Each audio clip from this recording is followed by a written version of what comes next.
fronts of the world crash into action. In all climates and weathers, striking at enemies of amazing tenacity and resource, our soldiers have learned the value of speed and drive, of mobility and movement, the new pattern of war. New ways of fighting, new techniques demand a more intense, a more back-breaking strain. They have learned these things: swiftness, power, deadly efficiency, the key words of the new soldier. And the men who lead them, platoon officers, must be harder still, for their responsibility is increased 100 times. The leaders of our men come from the ranks, pre-selected for their qualities. They are trained, molded, strengthened for their tremendous and unique task. Young, eager, proud, these soldier Canadians are the best crop the country has produced to lead its new citizens' army.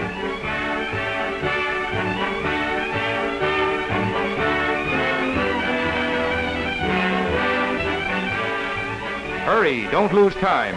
At OTC, you've only 90 short days to learn new skills and sciences, to learn to lead and fight as leaders, to make you fit to crush the toughest enemy on earth.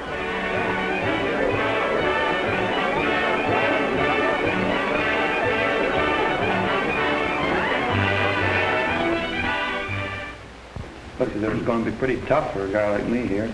I thought it was going to be just like at college. Roll call, 6:15 in the morning.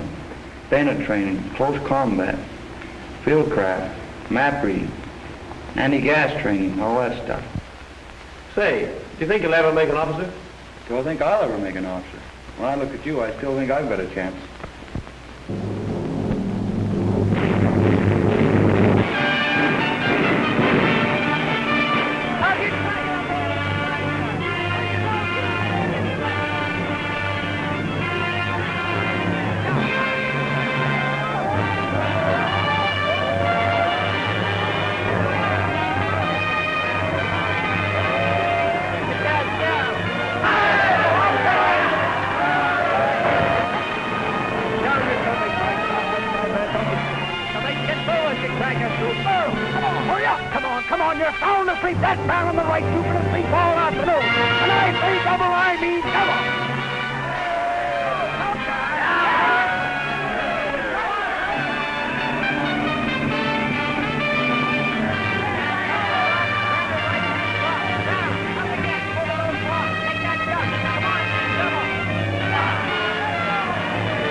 Hello, Pete. Hi, Pete. Hi, gang. Here, I'll give you a hand with your equipment. Please do. Well, how'd it go today, Pete? Oh, boy. I've seen some assault courses in my life. That one's not very tough. But what those sergeants can't figure out to call a guy in the course of a few minutes. And to top the whole thing off, they make us run home. Say, I guess those COTC fellas and some of these fellas have only been in the Army a short while. I guess they find it pretty tough. I don't mind the fact that the assault course is a little tough, but after those sergeants stand around there and holler all sorts of abuse at you all afternoon and top the whole thing off, they make us run home. Oh, let's forget the assault course. I'm sick of it. What did you do this afternoon, Roger? Oh, I was on the MT course. What a time I had. It was the first time I had a 1,500 weight in my hand. You should have seen me on that ground going up and down hills, in the mud, in the sand, around the trees, in the bushes. I nearly went over the officer once.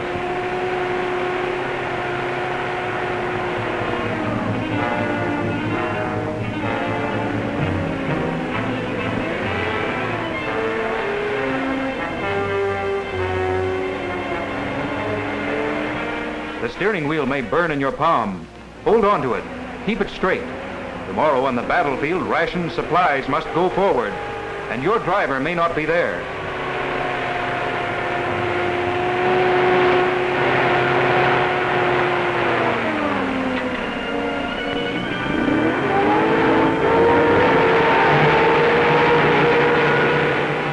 Time is short and speed is what you need. Men and machines are your weapons. They are counting on you. So you think you'll make a good officer? But by the way, how about giving me a help on a few words here? I have to give a lecture tomorrow morning in front of the class. I'd like, is that the right way to pronounce disagreeable? Disagreeable. Disagreeable. That's right. And then necessary? Necessary. Necessary. Yeah. And then disciplinary? Pierre Laval, in political life, was always a mean and ambitious deputy who stopped at nothing to rise to power. Before the fall of France, he was the first member of the chamber to rise and protest against armament. Here, then, are the 8 points of the Atlantic Charter. Let us examine them briefly and see what they mean. Take the one that deals with the right of all men to choose their own form of government. What qualities must a man develop that would enable him to lead men into the face of machine gun fire or keep them calm during a bombing attack? Firstly, he must inspire confidence. Each and every man under him must feel convinced that he has the knowledge and intelligence to make quick and accurate decisions. Water forms one of the most important natural barriers. Show that your brain has been awake while your body ached under new and unfamiliar exertion. Your men will expect you to speak well and freely. There is more than the syllabus. A whole new world around you. Open it up to them. This weapon will be used by our armies to replace the Thompson submachine carbine.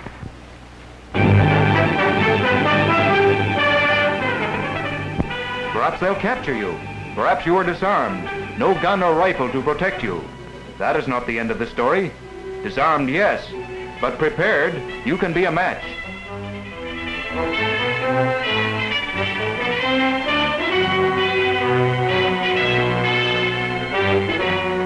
Use your fist and hit quick and hit hard. Your life and freedom is at stake.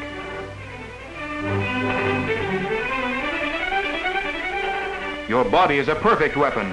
Use it to advantage.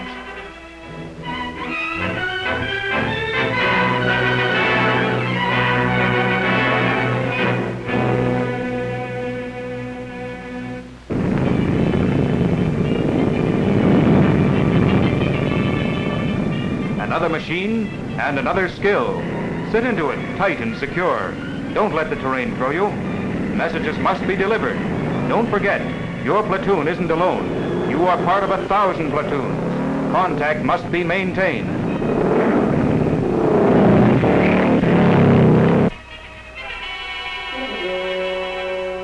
Any terrain is yours. A cliff, a crag, a beachhead. Take it. Hold it. Cling to rock with finger and toenails. Get up there quietly, quickly. The dizzy height must not frighten you. Your aim is higher and bigger. Surprise the enemy.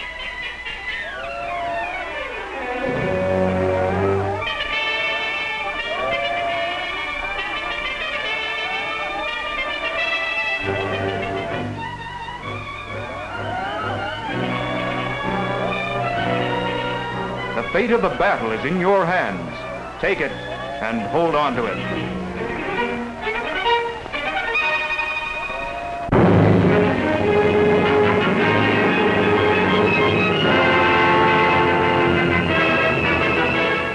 A rock face, a sand pit, a river, unknown perils. Today and tomorrow, 100 new lessons, 1,000 natural and man-made obstacles, as hostile as the enemy himself. Keep your equipment dry. It'll protect you.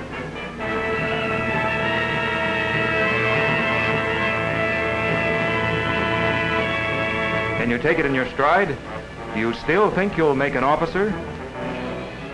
We were always used to the left foot, and I think it's better. That's a pretty poor way for a guy to come dragging his rifle in here who's about to become an officer, isn't it? Oh, I don't care what I look like. I'm tired out. How's your hand, Con? Much better, thanks. Listen, lads, I don't get this. I always was led to believe that an officer used his brains, not his feet and his back and muscles all the time. Why out in that bayonet training there, that sergeant was chasing us around like a pack of sheep? I don't just agree with you, Con. I think it's a good thing for us that we have to undergo this training, because we get the idea of how the men feel. Yes, not only that, but the good old days when an officer got a commission simply because it was family tradition or because it was an easy way to make a living is gone forever. And I think that any officer who can't run faster and farther and fight better than any man that he's supposed to be leading isn't worthy of leading those men across the road. The main point, to my opinion, is that you must get down to know your man as an individual. Then you'll have one platoon of 30 individuals who'll follow you through the thick of it, whether they want it or not. That's the trouble with you, Rolly. Every time I come in here to visit you, all you do is sit and lie there and read a bloody pamphlet. Well, now, look, I'm just going to read to you something that we were arguing about yesterday. Now, listen to this. Good drill depends in the first instance on good words of command. Words of command should be pronounced distinctly and loud enough to be heard by all concerned. Oh, Bill, for God's sake, shut up. There's another thing that's wrong with you. Forget about your pamphlets. Why don't you get a little bit of music into your soul? Sure, Rolly. Don't you remember the South Downs? Yeah, and how it rained. Sure. Up to your eyes in water, up to your knees in slush, using the kind of language that makes your sergeant blush. Who wouldn't be a soldier, sure I would like to know. They sent a man on furlough, and he simply refused to go. Oh, oh, oh, it's a lovely war. What do you want with eggs and ham when you got plum and apple jam? 4 and 4's right turn. What do you do with the money you earn?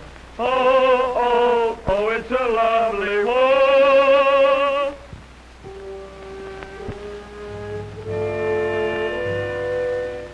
The patrol leader of reconnoitering patrol must have certain information before he can take his patrol out.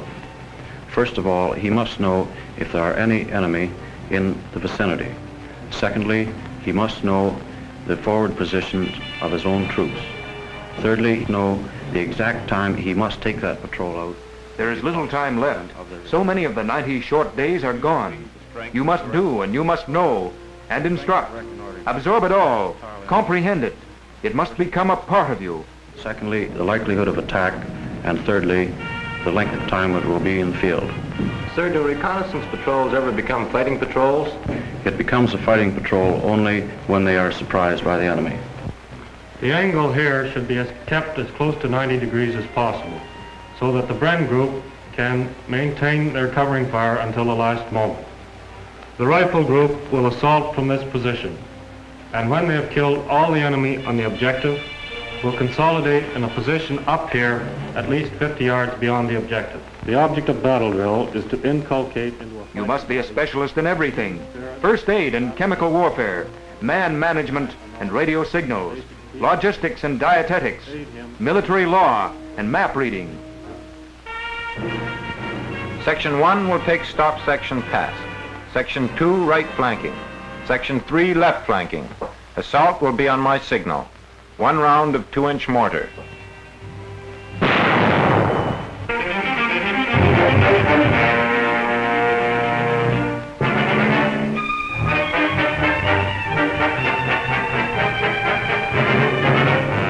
The battle maneuver will be your crucial test. Now you must prove what you have acquired in these 3 short months.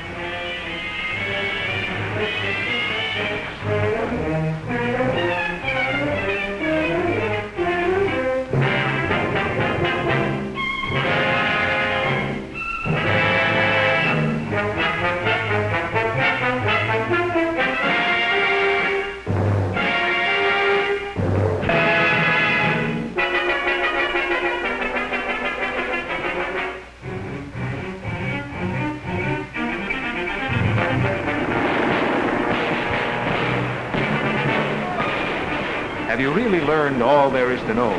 Has it become part of you, through the eye to the brain and to the muscle?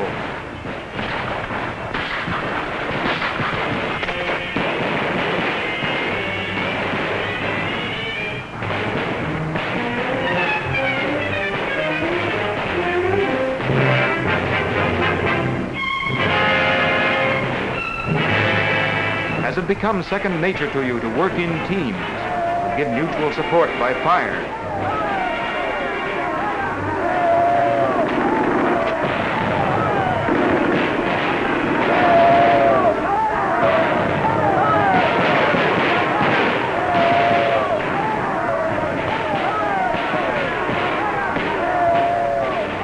Has your sense of timing become infallible?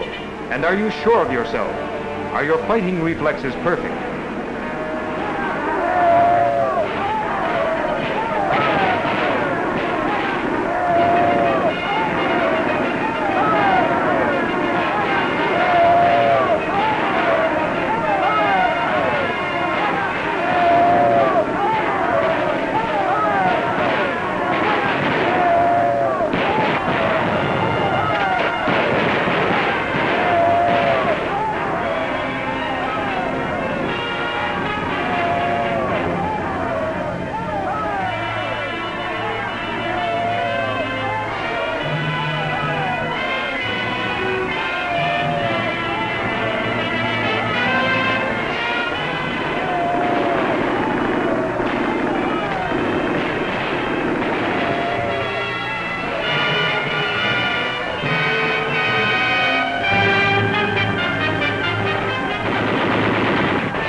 Teachers are watching you, adding up the score.